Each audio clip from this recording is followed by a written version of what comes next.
Michael Bobrove, welcome to the Tokyo Living Podcast. Thank you for having me today. I really appreciate your time today. Perhaps if you could just start by giving the listeners a bit of a background on yourself, your sort of professional career to date, and what brought you out to Japan. Okay, I've been in Japan for about 38 years altogether, actually. Wow. I was born in New York, grew up in New Jersey, outside of Philadelphia. I went to school in Ohio, and then I ended up in graduate school in California, and then I just kept going to Japan. And I initially in college, I was a psychology major, and I ended up working in a Japanese psych hospital for a couple of years. And then I went back and got my MBA in international management and Japanese and marketing. And I came back and I had a fairly long career in pharmaceuticals and medical device. I was the president of a medical device company here in Japan, which was a distributorship originally, and I built into a full-fledged company here over a period of 14 years, which was part of the Schering organization. Schering was a German pharmaceutical company that was later acquired by Bayer, and I was an executive with Bayer. I was head of radiology and head of Medrad, which was the company, the medical device company. In 2011, during that time also, I did a lot of other things. I was the head of the American Chamber of Commerce in Kansai, so on the board here in Tokyo.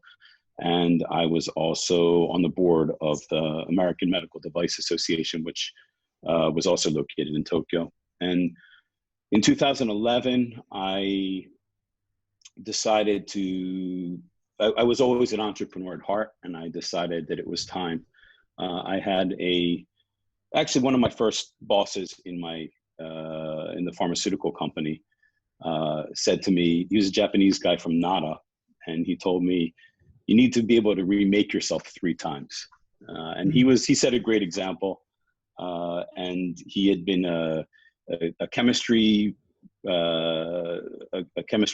Then he became he got his doctorate in that, went to Germany, came back, was working in strategy and pharmaceuticals, and then decided to go at 55 to become a patent attorney.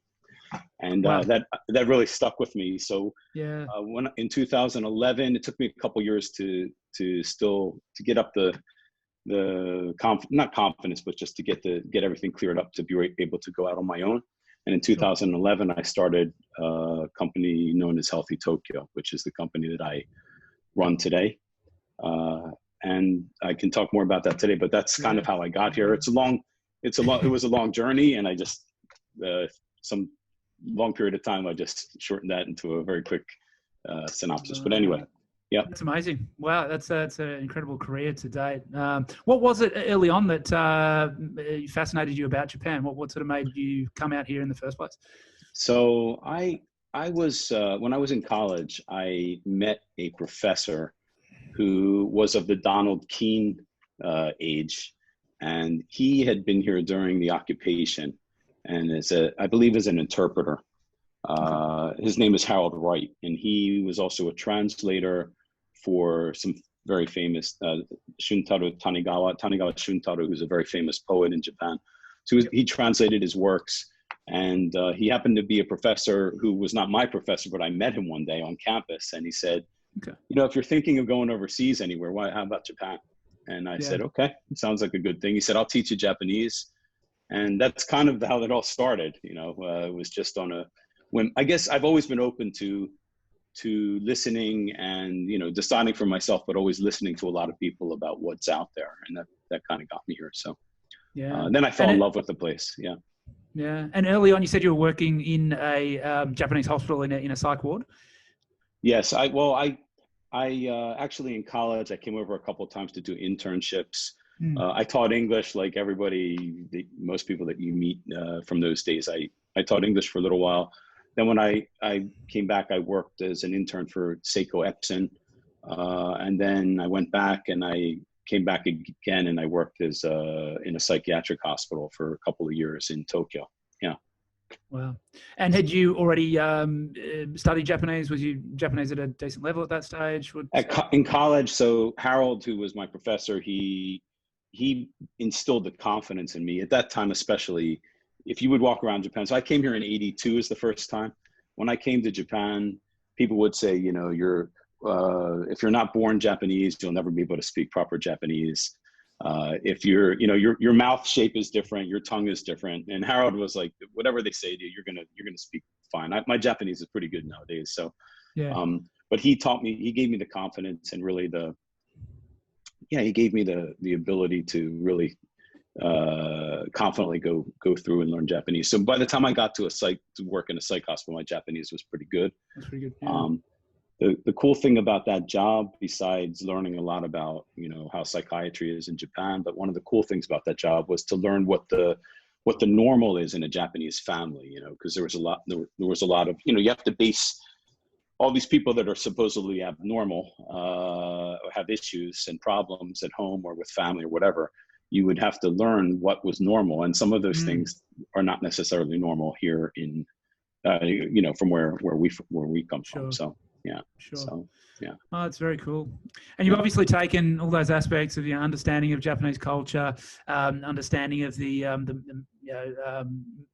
medical and health industry out here, your entrepreneurship, and your knowledge of pharmaceuticals, and sort of all combine it together. So you tell us a bit about Healthy Tokyo. What is it, and what's the basis of the company? So just to give you a quick background, so we're a pioneer in CBD oil in Japan, and we're also a vegan food innovator here in Japan. But the journey to get here, and Sam, you know, in our early days when we've always been in health and wellness, but in our early days, Club 360 was very supportive of our early efforts when we were promoting. Initially, we were an English-focused site for people who are living here or visiting here for health and wellness. So we were introducing doctors, and we were introducing gyms and healthy places to eat. We actually, before we had focused only on Japan, we were focused on medical tourism. Japan had said that they were going to put a lot more effort into that, basically going cross-border to do medical travel. So we progressed from that and doing, highlighting places like Club 360 and doctors that spoke English in various specialties. And as we did this business, we started to build a following of people who were interested in health and wellness and were reading our blog and using our services. And from there, we had a number of people that were asking us, can you get more healthy products? So we ended up making a website which was offering over 1,000 products, all healthy in one way or another. As you know, some people eat mostly meat and that's healthy for them, and some people are vegan and that's healthy for them. So we had additive-free foods, and we had sports supplements and a lot of other things, which we would drop ship to other. When a customer would order, we would drop ship it. Right. And as we progressed with that, we learned about branding and how people that were successful were doing their business, and started to import some of our own products. We imported vegan ice cream, some oatmeal, some other things, and learning. We put some in Natural Lawson and some other places, and started really learning how the business works for food and supplements here in Japan. And then we launched our first Healthy Tokyo branded product, which was matcha, the highest grade organic matcha that you can buy. We offered that, and then that was the start of really the Healthy Tokyo brand. And that then moved into CBD and vegan food, and I can talk more about that in a couple minutes. But yeah, that's kind of the journey of the pivoting of how we got here, really, because it was everyone will tell you who's an entrepreneur. I consider myself fairly successful in what we're doing, but anybody that considers you successful will always say, well, so where did you fail? And I would say we kind of failed. We didn't fail, but we recognized at certain stages that it was time to pivot. So we never closed down the company, and we never completely got rid of what we were working on. We we pivoted to where we are today, which it's been a great journey, actually. Yeah. Yeah. So, are you still doing those other products, or are you now sort of focusing entirely on CBD? So a couple years ago, we decided to focus only on the Healthy Tokyo branded stuff. Yeah. And in 2018, we opened up the first vegan cafe in any airport in Japan, in Haneda Airport, and also became the first company in the world to sell CBD oil in a airport up until that time. So Japan is actually the first place that's done that. The first place where that happened, which a lot of people are surprised to hear. Yeah, absolutely. And what was the impetus to get into CBD? Where did that sort of interest spark? So in 2015, we became aware of CBD and what was going on, particularly in the United States, and also some things that were happening in Australia, although Australia wasn't allowing CBD at the time. But those were the two places we were hearing more and more about CBD. And we had the opportunity with another company to start selling products here in Japan. And in 2016, we launched the first CBD products into the market. So when you see CBD oil now in Australia and the US and other places, it's quite prevalent. But Japan, it's starting to come up now, but we really were a pioneer in this industry. When we started, we weren't even sure whether, we're totally legal, and I can talk to that a little bit, but we weren't sure whether this was going to take off, whether it was going to be something that would drive us to where we needed to go. We believed in it at the time, and of course we believe in it now, and so many people now understand what the benefits of it are. So. Yeah, for sure. Yeah. And I guess from a legal perspective, I guess when was it legalized here, and were there sort of hurdles with legalities and logistics in terms of getting to the point where you can sell? So currently, CBD oil in Japan, or anything made from hemp, can only be made from mature stalk of the hemp plant or from the seed of the hemp plant. So you can have hemp seed oil, which doesn't contain CBD. You can have hemp fiber for clothing that's made from the stalk. But you cannot make any product from the leaf, from the flower, from the root. That law was brought to Japan, I believe it was 1948, by the occupation forces. MacArthur put that law, which was the same law that the United States had.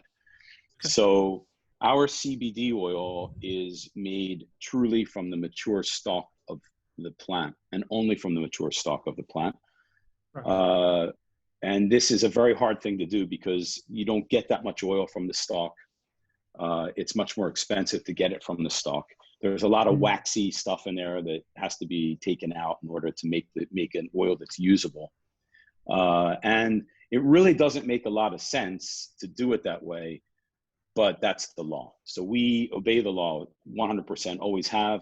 As I mentioned earlier, I was in pharma, so we have regulatory people that are looking at what we do and screening what we say. And unfortunately, some of the companies in Japan are kind of fudging it and saying that it's from stock. I would say a lot of them are, when it's not. There's nothing wrong with the products. It's just that it's not legal to have them produced from any other part of the plant. That's the you have. And then consuming oil that has cannabinoids other than THC. THC is absolutely illegal in Japan. For those of you who don't know, THC is the one of the cannabinoids that gets you high when you smoke marijuana. So it's different from that in that, but CBD it does not get you high, and CBD is what happens is that there's a remediation process where the THC is removed from the substance in order to make it legal for Japan. Japan requires 0.00 amount of, basically non-detectable amounts of THC, where other countries like the US allow 0.2, 0.3%. So Japan is very different in that way. So adhering to all these things has been a challenge. It's become easier, but it's been a challenge. Yeah. And how does that affect the production costs compared to if you were to derive the oil from the leaf? Obviously, you've still been able to make it work, but would it be a lot more affordable and profitable for you if you were able to do that? And to that end, is it are the laws likely to change at any point, and would that sort of work in your favor? Where do you see that sort of heading? So yes, the answer is yes. Obviously, if you can make it from any part of the plant, the cost comes down. The cost in Japan, it's like everything, nothing is cheap in Japan. So by the time it's a combination of your cost of the substance, but also all of our products are made in Japan. We take great care. We double test everything. So we test when the substance is brought, CBD is brought to Japan. And then when we produce here in Japan, we then send our stuff out again to a third-party lab and have it double tested to make sure that it contains what it says it contains. If it says 6% CBD, 1,200 milligrams, that it absolutely contains 1,200 milligrams, maybe slightly more, maybe 1,250. You don't want it to contain too much either because people are measuring how much they're taking. So we're very careful about that. So the cost is partially in the raw ingredient, but a big part of it is all the other stuff that goes into making quality products, and that's what we're about. By the way, I didn't mention, but we have now, so we've grown from the one shop in the airport, then we opened up the first CBD specialty store in Japan, which is in Harajuku, and then we opened up in Daikanyama, and just a couple weeks ago, we opened up the first dedicated CBD factory in Japan, along with another cafe in Edogawa, which is a bigger place. And that place is manufacturing edibles as well as oils. So fantastic. Yeah. Yeah. So I was going to get onto that. Well, what are the products that the CBD products that you're selling? So the majority of the products we sell are our own. We do have a few guest products that kind of fill out our product line for things that we haven't decided to make yet. But we manufacture oils. So there's a little lesson on CBD. So you have basically three categories of CBD oil. You have full spectrum, which contains THC. I've just mentioned that THC is illegal in Japan, but it contains THC, it contains CBD, which is cannabidiol, and then it contains other cannabinoids, which are other substances in the hemp plant that are CBG and CBN and some other things. I won't get into all the detail on all that, but all of those together make up what's called full spectrum. Then you have broad spectrum. Broad spectrum, in our definition, is the removal of THC and the retaining not only CBD, but CBG, CBN, and some of the other things that naturally occur in the plant. These things, by the way, are also legal in Japan. They're not, let me say, they haven't been listed as illegal, these other substances. Sure. And then you have isolate. So isolate is like protein isolate, right? You take when you work out. It's just CBD isolated from the plant. It's from the oil. They create a powder. So broad spectrum and full spectrum, it looks like a gooey mess, and CBD isolate is a powder. So the powder is much easier to work with, tends to be cheaper. And we have, in Healthy Tokyo, we have a couple of brands that we produce. The first one is the Healthy Tokyo brand. This is always broad spectrum. So broad spectrum, again, without THC and having the other cannabinoids. Then we have the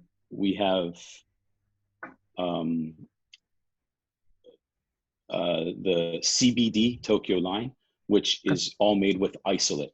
One of the reasons for isolate is that WADA, which is the World Anti-Doping Organization, these are the guys that are testing when you're in professional sports. They allow CBD now in professional sports. So the Olympics that are going to take place, we won't get into the Olympic discussion today, but the Olympics are going to take place. These athletes are allowed to take CBD, but they are not allowed to take THC, obviously, and they're also not allowed to take other cannabinoids. It's questionable whether they're allowed to take other cannabinoids. So a CBD isolate is what a professional athlete will seek And so we have a CBD isolate line as well, CBD Tokyo. And then we have a third line coming out very soon, which I won't spoil it, but it'll be more of a beauty line. And that's coming out very soon with some other products. So those are our three brands. Actually, we have a fourth brand, which is our cafe brand, and that is all of our edibles. So I mentioned that we're an innovator in vegan foods. So we have created, with our own recipes and our own ingredients, we've created a large series of vegan products. A number of them are infused with CBD. So we have energy bars, we have cookies, we have brownies, we have chocolates, and we have sauces for our cakes and other things that we do that are all infused with CBD. And actually all the things I just mentioned too are also gluten-free as well. All of our products are natural, our foods. We use all natural ingredients. So on the CBD line, the edible side, we have that. And then on the edible side, we also have gummies, which are quite popular. And we have various types of gummies. Our gummies are in our CBD Tokyo line, once again, the isolate line. And we have gummies which have 9.3 milligrams of CBD. Then we have a night gummy, which contains not only CBD, but Kwanso, which is a flower from Okinawa that's been traditionally used for sleep support, GABA, vitamin D. So this is something you would take before bedtime. And we have a morning gummy as well, which is containing, it's kind of like an energy drink. It has guarana, it has CBD, it has caffeine, it has vitamin B6 and B12. So these are functional foods basically for specific things. So a little bit of CBD gives you concentration, focus. So added with caffeine and guarana and the B vitamins is really good for working out or studying, things like that. And then the other one that I mentioned, 26.1, would be good for the sleep one. It's good for, or the night one is good for sleep. Everything I say about CBD today, I need to have a disclaimer. We are not allowed in Japan to say that CBD does anything for you.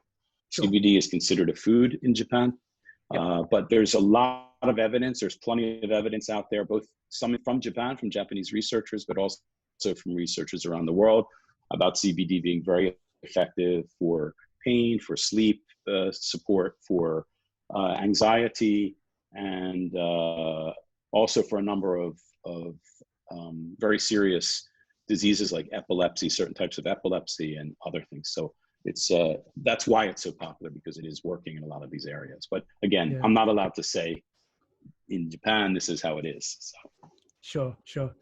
That's fantastic. Before I guess we move on to the vegan line of products, in terms of the CBD sales, so you said you've got 4 stores now. Yes. How much online sales are you doing, and what sort of proportion of your sales does that make up at the moment? And is that sort of different to how you projected things before the pandemic?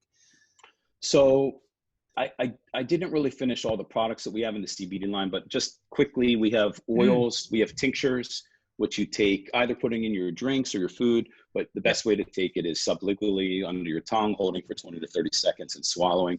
We have facial masks for, it's an anti-inflammatory, so it's very good for your skin.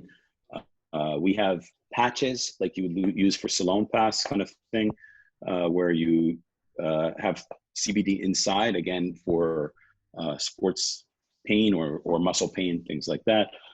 And we have other products that are not ours, but we have vape products, which I'm not a big fan of vaping, but we do have that because some people like that. We also have hand creams, which for your lips and body. We have basically for your skin, for consumption with food, and for easy to carry gummies or oils. We have just a full line of everything that you can imagine. When it comes to your question about online sales versus in-store sales, so I've always been a challenger. My wife calls me the out of rule guy. I'm always, it's not that I'm not obeying the rules. It's just that I'm always looking at how can we work within the rules that are there, but to do things innovatively. So we opened, the last 3 shops we opened were during Corona. The first shop, honestly, was open in Harajuku, and that was open right before anybody really knew that Corona hit. So I can't really claim that we were conscious to open that during Corona. But Sure. the third and fourth shops, we opened during this very difficult period. Yeah. And it's because Congratulations on that. It's amazing. No, thank you. Well, a lot of people think we're crazy, and then a lot of people start to think, well, you know, the pandemic is going to come to an end. The pandemic, folks, for anybody listening to this, the pandemic will come to some sense of reasonableness, whether it completely ends or not. Yeah. But that would be like saying we're going to predict that all disease is ending, and that's not going to happen. Yep. But there will be a time where things come back, and I truly believe that. My people believe that. My team believes that. I have a business partner in this too. I'll just give him a plug, David Israelson. We've Yep. done this business together since pretty early on. So we've been very lucky in that people have paid attention to what we've done and have actually come to visit us in our brick and mortar shops. Yeah. The airport, as everyone knows, there's not a lot of air travel. We're in the domestic airport, which at least gives us a little bit of business, but that's been down greatly during this period.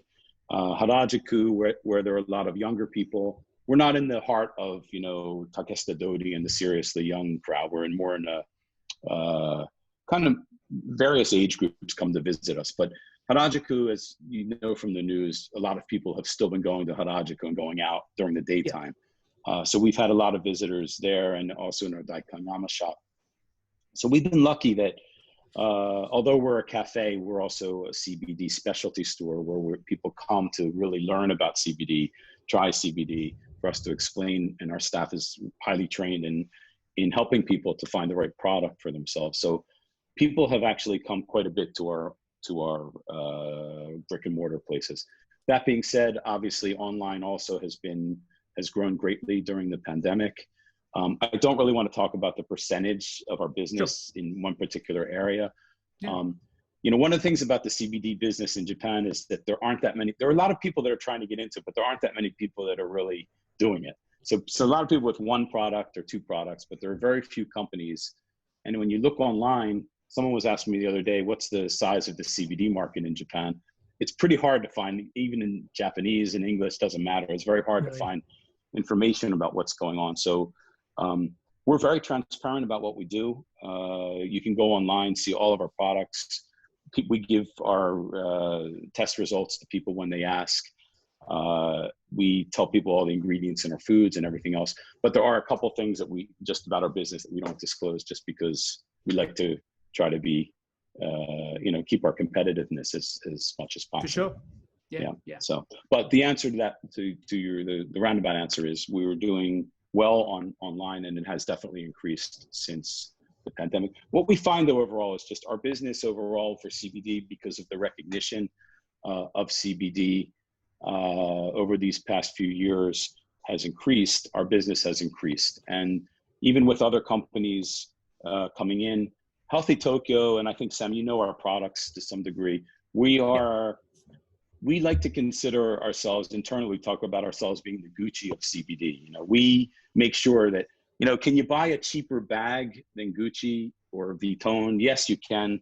If you buy a cheaper bag, are you getting the same quality? That's questionable.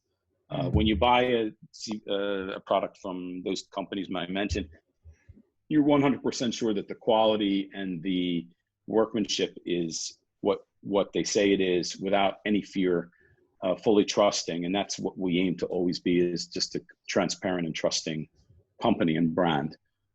So yeah, that's where we are, and people have recognized that. So our business has continued to grow despite other people entering in the market. Fantastic. We could chat all day about this stuff. I think it's really fascinating. But the equally fascinating is the vegan stuff that you're doing. Tell us a bit about that. Yeah. So when we had an opportunity, we had done some. Had done some other consulting projects and various things in the earlier days. And a couple of years after we helped somebody with some healthy recipes, because we were selling a lot of healthy foods from before. A person came to us and said, how would you guys like to open up in the airport? And to get in, by the way, to get into Haneda Airport is like, I mean, they say there's hundreds of people waiting for a shop in there, you know. And so someone came to us, said, you want to open up there? And the last thing I really wanted to do was open up a restaurant. But we decided that it would be good for our company, be a good step for our company to do that, both from the point of view of extending our knowledge and our skill set, and also from the point of view of exposing our brand, you know, getting more exposure for our brand. So they said, you want to open a place? They wanted something healthy. They wanted something with a lot of organics, but they were leaving it up to us. It could have been a steakhouse for all they cared. So at that time, David Israelson had already joined. So we sat down and talked a lot about it. And, you know, we were following a lot of trends because we were selling a lot of stuff. We sell vegan stuff. We sell protein. We sell all these different stuff. We said, you know, really the definition, as I mentioned earlier, the definition of what is healthy in eating is so broad, you know. I mean, some people, there's people only on veggie, and there's people only on pretty much only on meat, and there's everything in between, only on fish, and, you know, there's people and everything in between. So we said, well, what's the common denominator? And that is vegan, because vegan, also for people with certain religious restrictions in their diet, in general, as long as you're not using alcohol in your food, then vegan also works for them. And vegan works for people who are wanting a lot of protein, and vegan works for a lot of people who are wanting a lot of veg. And we considered, I'm not vegan. I stopped eating meat a couple of years ago, actually, because of this journey. I still eat fish, and I eat mostly more veggies than that, and more, veggie protein. But we decided that was the thing to do. And so we set out with a concept that our vegan food should not taste like vegan food. So if somebody eats a cake in our place, or they eat a lasagna in our place, that they won't even know that it was vegan. That's how, and they will come away saying, well, that was really good lasagna, or that was really good gâteau au chocolat cake, you know. And that's been our mantra from the beginning. It's always about quality and being the real thing. And that's what we built in the airport. And we have an extensive array of vegan foods now. We started out actually with asking somebody to help us make it. And that company went bankrupt like 2 months into our journey. So I consulted with a friend. You might know David Cheeto. He's involved with TY Harbor, the whole group over there, and all those restaurants, executive chef, and now consulting for them. He said to me, he's been a friend for years. He said, Mike, if you're going to make this business, you're going to have to learn how to do it yourself. So that's what we did. We learned how to do it, and now we make everything ourselves. Yeah. And so do you sell your vegan product as well, or is it just in the restaurant? All products. So I mentioned our different product lines. So we have a cafe line, which is all of our vegan stuff. That's 100% vegan. Our Healthy Tokyo branded products are 100% vegan. Our CBD Tokyo products are mostly vegan. We use a fish gelatin in our gummies. It doesn't taste like fish, but instead of using pork or beef, we chose to use we also known as a marine gelatin. We decided to use that. There are vegan gummies out there. We didn't like the way they preserve. You know, they don't preserve well. And the truth is, in Japan, that there are a lot of people that are not vegan. The majority of people are not vegan in Japan. So we have a few products, just the gummies, that are not vegan, but pretty much everything else we have is vegan, and we make an effort to make it vegan if at all possible. We do have a handmade gummy that is vegan as well. But so the majority, almost just about everything, is there. But we put it by brand. Our Healthy Tokyo brand will always be natural and always be vegan. CBD Tokyo, for the majority of our products, will be that way as well. But we wanted a little leeway there. Sure. And what I guess, what have you seen has been the differences in, obviously you haven't sort of ran this type of business per se outside Japan, but trying to sell vegan products to the Japanese market. How have you found that, and how do you think it compares to trying to market these sort of products outside Japan? So I think in general, I hate to generalize about Japanese, or everyone's always in the Japanese are like this, but in general, Japanese tend to be less focused on a particular thing. There's more gray in the Japanese mindset. So yes, you have vegans, and you have an increasing number of vegans in Japan, no doubt. And we're very happy. We have a very big customer base of the vegans in Japan, which we're very thankful for. But you also have a lot of people that are saying, well, I'll eat less meat. I think that's a trend worldwide. For sure. I'll eat less meat. I eat meat sometimes, but I like eating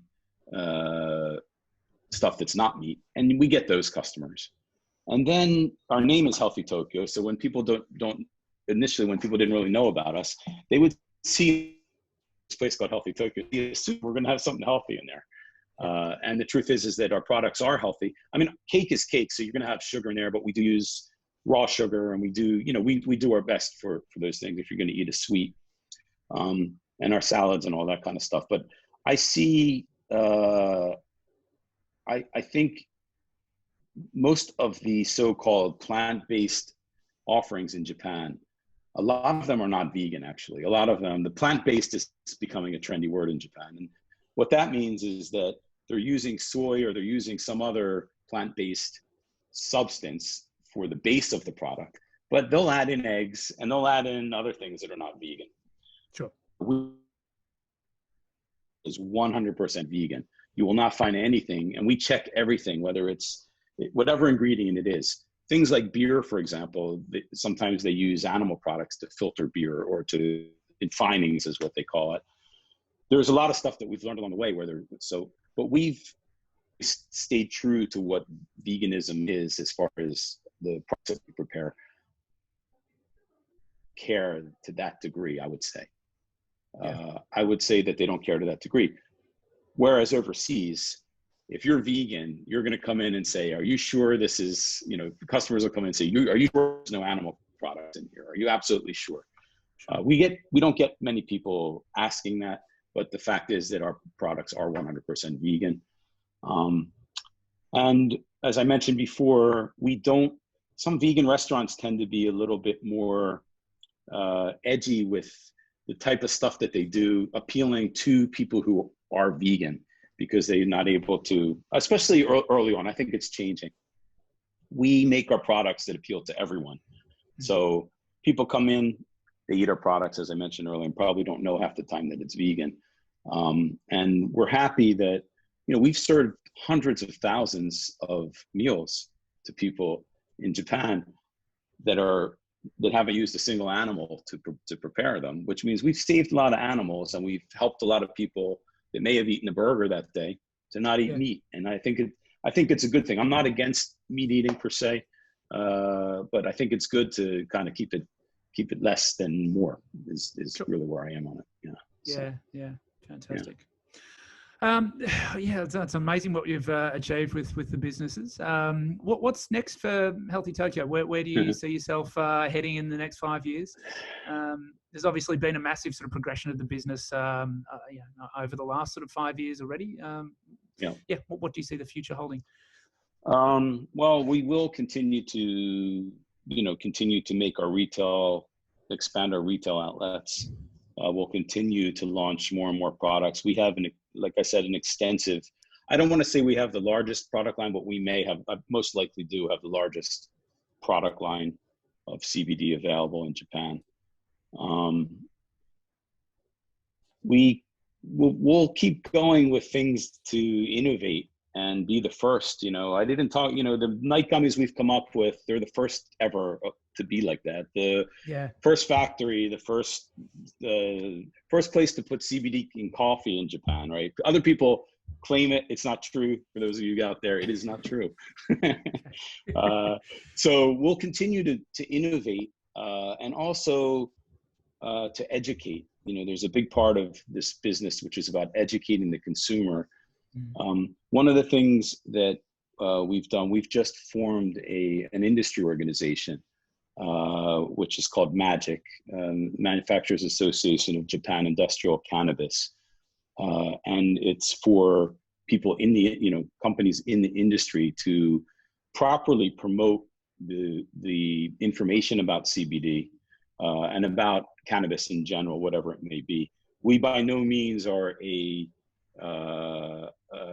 advocacy organization for anything except what's legal in Japan and what the government is accepting. We're not pushing for anything like that. But coming from the medical background, I feel really strongly about the need for a proper promotion code in Japan, a proper framework for the continued promotion and sale of the products that we make, so that people can trust the industry. Like every industry, there are unscrupulous players out there, and we really want to make sure that things are going, in a proper way. And so one of the things I think that I'll personally be doing is spending more time on doing that. I feel as we get older too, you want to give back more and more. I feel that that's one of the things that I can offer. I come from that kind of background. I was, in other organizations where we're doing that kind of thing for pharmaceuticals or for medical devices. And I think it's really important that the industry is driven in the proper way, and that we're partners for government, we're partners for the public in understanding, really what not CBD and other things that are cannabis. But with cannabis, the plant's amazing, right? You can make building materials out of it, clothing, oils, pharmaceuticals, it's just the list is endless. And it's a bit of a shame that Japan, while CBD is recognized here and is accepted, that some of the other things with cannabis are less accepted or have been less accepted. So it would be good to see more of that. There is the MHLW, which is basically the FDA in Japan. They recently had a study done, a working group, where they actually issued a report where they mentioned that of the G7 countries, Japan is the only one that hasn't used THC in some medical capacity. The other G7 countries and they're actually moving towards allowing THC in pharmaceutical products. It's a big movement in Japan. Yeah, we're not involved in that at all. But the other side of that is that CBD is here to stay, and they have. Nobody knows what's going to happen at the end, but in general, they're talking about possibly allowing it to be produced from other parts of the plant, and they've really called out that CBD is separate. So we'll be working on making it a great industry and also growing Healthy Tokyo. I think Healthy Tokyo probably will also expand outside of Japan. If you're talking about the next 5 years, I think you'll see Healthy Tokyo. It may be in places like Australia and places, Thailand and other places where cannabis is legal in one way or another. And we have a lot of people calling us asking us to do a lot of different stuff. We'll see. It's a great journey, and I'm so glad that I made the crazy call to leave big industry and come into this. So. Yeah, no.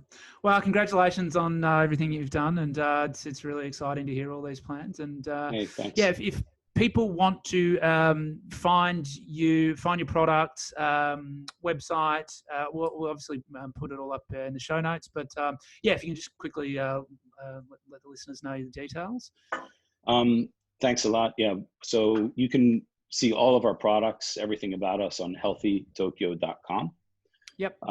And I'll send you a couple of photos of our shop so people can get an idea of just when they're looking at your podcast, what kind of the image of what we do, maybe some of our food pictures as well. But you can see everything on healthytokyo.com.